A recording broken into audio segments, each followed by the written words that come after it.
Nanone kandi nguhaye ikaze nshuti mukunzi wacu aho ugiye uherereye hirya no hino mu gihugu, namwe bari hanze y'igihugu cyacu cy'u Rwanda, reka mbifurize gukomeza mugubwa neza kandi mbifuriza kugira ubuzima bwiza buzira umuze kandi mbifuriza kugira amagara mazima. Ngenda cyari Matson ninjye ukugeza iki kiganiro. Rero reka nkushimire cyane ko wamaze kubana natwe mu muryango mugari w'abakoze subscribe, ukaba warifatanije natwe tukaba turi kumwe muri iki kiganiro. Nawe utarabikora ihita ubikora rwose kugira ngo dukomezanye mu biganiro byacu bikurikiraho. Uyu munsi nje gusubiza umukunzi wacu watubajije atese kuba umuntu yasinzira nabi cyangwa se kudasinzira neza bishobora gutera ingaruka. Icyo nicyo kibazo nje kuba subiza umukunzi wacu wakitubajije. Mu by'ukuri gusinzira nabi bigira ingaruka nyinshi zitandukanye. Bigira ingaruka nyinshi, nakubwira ko bigira ingaruka zigera kuri 6 ngiye kuba nkubwira. Ingaruka ya mbere iterwa no gusinzira nabi. Gusinzira nabi bigabanya ubudahangarwa bw'umubiri. Burya iyo udasinziriye neza umubiri ntubona umwanya wo kuruhuka no kwiyubaka. Ibyo bigatuma urwaragurika kenshi. Icya kabiri, kunanirwa mu bwonko kunanirwa mu bwonko no kumva utabasha gutekereza ku bintu ngo bitindeho. Ibyo nabyo ni ingaruka yo kudasinzira neza. Ukumva uhora unaniwe mu bwonko cyangwa se wanatekereza ku bintu ukumva ntushaka no kubitindaho. Gusinzira nabi bitera kwibagirwa, gutekereza buhoro cyangwa se wanatekereza ukumva uratekereza gakeya ntiwihuta gutekereza. Ibyo nabyo ni ingaruka yo kudasinzira neza. Ikindi, burya gusinzira nabi cyangwa se iyo udasinzira neza bishobora gutuma ugira amakosa menshi. Amakosa menshi mu buzima harimo guhubuka mu byo uvuga, guhubuka mu byo ukora, kutita ku bandi, kudatekereza ku bintu ngo bitindeho, bikaba byakuviramo kugira amakosa menshi. Ikindi cya gatatu, gusinzira nabi cyangwa se kudasinzira neza bitera kwiyongera kwa stress n'agahinda gakabije.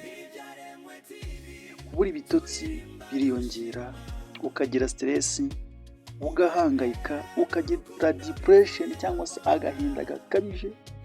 Ibyo byose bikaba ingaruka yo kudasinzira neza.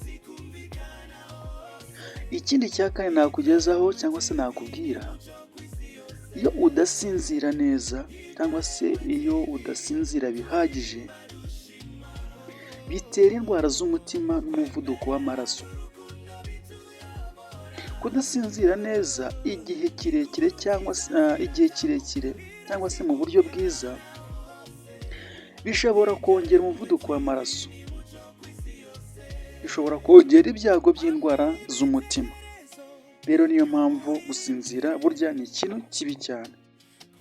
Cyangwa gusinzira nabi ni ibintu bibi cyane bishobora kongerera ibyago byo kugira ibibazo bikomeye mu mubiri.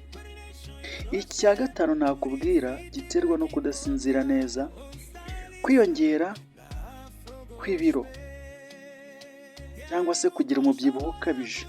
Burya udasinzira neza ushobora kugira ibibazo byo kugira umubyibuho ukabije. Kubura ibitotsi bihungabanya hormone zigena inzara cyangwa se kurya cyane. Ni ukuvuga ngo rero burya iyo udasinzira hormone cyangwa se imisemburo ishinzwe kugira ngo ibyo kurya bigende neza mu mubiri wawe n'igogora rigende neza mu mubiri wawe ntirigenda neza, ndetse n'inzara ntishobora kugufata kubera ko gusinzira kwawe bituma ibyo kurya bishobora no gukomeza kugugarara muri wowe, bityo bikaba byakongera ibinure byinshi mu mubiri ukaba wagira umubyibuho ukabije. Icya gatandatu nakubwira, bitera kugabanyuka kw'imbaraga no guhorana umunaniro udashira. Iyo udasinzira neza ugira imbaraga nkeya z'umubiri ndetse ugahorana umunaniro udashira. kubera ko umubiri uhora urushye udafite imbaraga, ntushobore gukora neza imirimo yawe ya buri munsi. Rero muvandimwe, niba ushobora kuba uhura n'ibibazo byo kudasinzira neza, inama nakugira ugomba kugerageza gukoresha ya mazi njya nkunda kubabwira, amazi ashyushye arimo y'akazuyaze, biba byiza iyo atekanye na teyi cyangwa se rimwe na rimwe ugakamuramo indimu cyangwa se tungurusumu. Ibyo twabivuze mu biganiro byacu by'ahashize, nabyo mwagenda mukabikurikirana mukabireba. Ikindi, ugomba gusinzira nibura hagati y'amasaha 7 n'8. Burya nibwo uba uryamye neza ugasinzira neza. Irinde telefone yawe mu gihe ugiye gusinzira kandi uyishyire kure yawe kugira ngo yere gukururana n'ubwonko bwawe. Burya telefone niba ugiye kuryama yishyire kure, uyishyire ahatari hafi y'umutwe wawe cyangwa se hafi y'aho uryamye, kuko ishobora kwangiriza ibitotsi byawe. Kandi biba byiza iyo uyishyize siransiye kugira ngo itaza kukubuza ibitotsi. Ikindi, ugomba kujya uryama kandi ukabyuka ku gihe cyagenwe. Niba uryama saa 2 ukabyuka saa 1 cyangwa saa 12, nyine ukaryama igihe gihagije kandi kigenwe. Ikindi nanone, ugomba kwirinda ibyo kunywa birimo kafeyine cyangwa se icyayi cy'ikawa cyangwa se birimo kofi, ibintu by'amakofi, ibintu by'amakafeyine ukabyirinda, kuko nabyo biri muri bimwe bikubuza ibitotsi.